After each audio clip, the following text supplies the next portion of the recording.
আসসালামু আলাইকুম বন্ধুরা, সবাই কেমন আছেন? আশা করছি সবাই ভালো আছেন। তো বন্ধুরা, আজকে হলো ঈদের পঞ্চম দিন। আজ আমরা যাচ্ছি সলপুর সেই বিখ্যাত মাঠা আর দই খাইতে।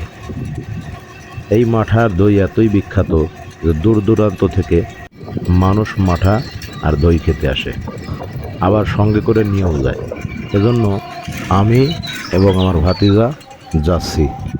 যেতে যেতে গ্রামের পরিবেশটা এত সুন্দর লাগছে, প্রশংসা না করে পারলাম না। আপনারাও দেখেন, যারা শহরে থাকেন শুধু তারাই বেশি বুঝবেন যে তাদের কাছে আরও বেশি ভালো লাগছে গ্রামের পরিবেশটা। গ্রামের পরিবেশের কথা বলতে বলতে আমরা চলে আসলাম সেই সলব রেল স্টেশনে এসেই দেখতে পেলাম ট্রেন আসতেছে। ভাগ্য অনেক ভালো যে ট্রেন আসার সময় আমরা আসলাম, ভিডিওটি আপনাদের সাথে শেয়ার করতে পারলাম। এই রাস্তার ওই পাশেই সেই বিখ্যাত দই মাঠাঘর।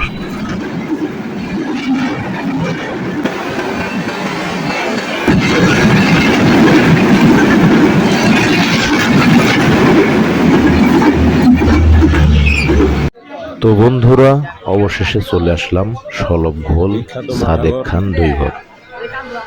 এটা সিরাজগঞ্জের উল্লাপাড়া থানার সলব রেল স্টেশনে অবস্থিত। এখানে আসতে উল্লাপাড়া স্টেশনে নেমে অটোতে চড়ে সলব স্টেশনের কথা বললেই আপনাকে নিয়ে আসবে। অটোতে 20 টাকা ভাড়া নেবে।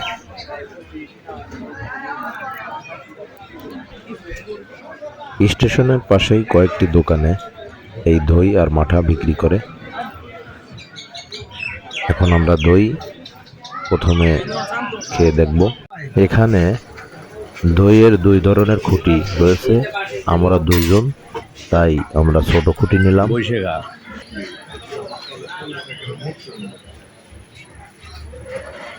অস্থির বলা সেই সাপ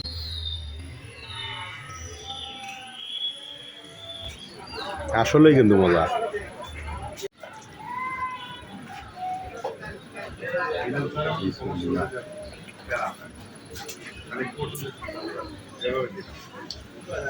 কি বলবো বন্ধুরা, এত টেস্টফুল সলবের মাঠা আর দই।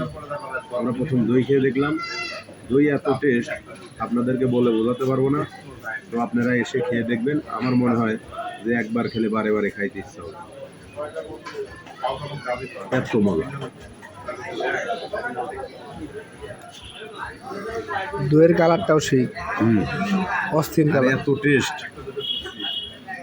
আপনারা নিজেরাই খেয়ে দেখবেন, বুঝতে পারবেন যে এত মজা। টেস্টের কথা বলে বারবার বলতে ইচ্ছে, এত টেস্ট। আলহামদুলিল্লাহ, আমরা দই খাওয়ার পরে একটু পানি পান করে নিলাম। এরপর আবার মাঠা অর্ডার করলাম। খাও। এইবার খাচ্ছে আমাদের কামরুল মাঠা। দেখি মাঠাকে কি বলে।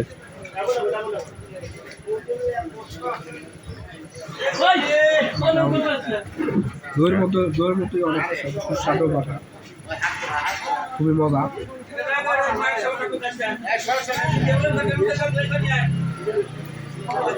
অনেক ভালো খেতে, খুব সুস্বাদু। সলবের মাঠা বলে কথা। এখন আমি নিজে খেয়ে দেখব।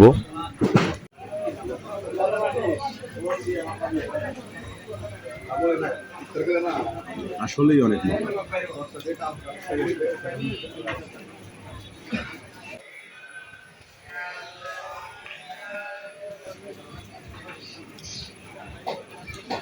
এত এত টেস্ট, মাঠাও এত টেস্ট। এত সুন্দর মাঠা আমি কখনোই এত সুন্দর মাঠা আমি কখনো খাই নাই। এত মজা লাগছে। তো যাই হোক বন্ধুরা, আপনারা অবশ্যই আসবেন।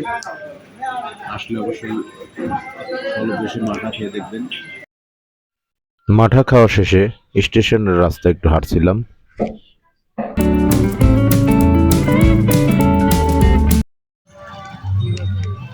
আজ আমি আমার এই দুঃখে ভরা মন নিয়ে রেল স্টেশনের রাস্তায় হাঁটতেছি, ট্রেনের রাস্তায়।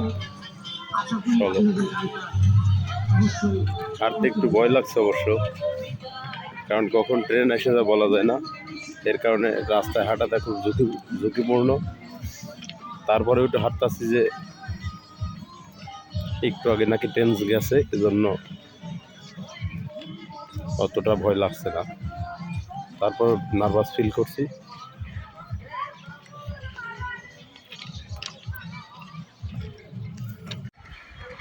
মনোমুগ্ধকর গ্রাম্য পরিবেশ, এত সুন্দর লাগছে। বন্ধুরা, আমার সবচাইতে খারাপ লাগে এই কারণে যে এত কষ্ট করে আমরা ভিডিও বানাই, আপনারা লাইক কমেন্ট করেন না। এই ভিডিওটি ভালো লাগলে আপনারা লাইক কমেন্ট করে আমাদেরকে ভিডিও বানাতে আরও উৎসাহ জাগাবেন। তো বন্ধুরা, আজ এ পর্যন্তই। আগামীতে আবার নতুন কোনো ভিডিও নিয়ে আপনাদের সামনে হাজির হব। আল্লাহ হাফেজ।